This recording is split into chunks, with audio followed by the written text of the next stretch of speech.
Gusto mo bang magmamakaawa siya sa'yo at babalik? Gawin ito. Magugulat ka.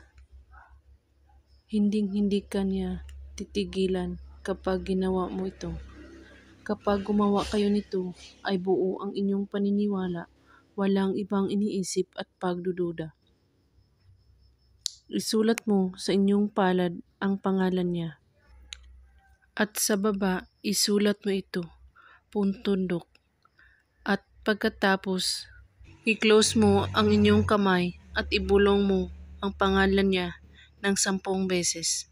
At pagkatapos, halikan ito ang kamay mo ng 5 beses. Gawin ito sa araw ng Martes at Biyernes lamang, kahit anong oras, basta't bago kayo matulog sa gabi. At sa sunod na 3 gabi, ay sambitin mo muli ang salitang na 5 beses. Puntundok. Gawin ito na may taos-pusong paniniwala, walang ibang iniisip at pagdududa.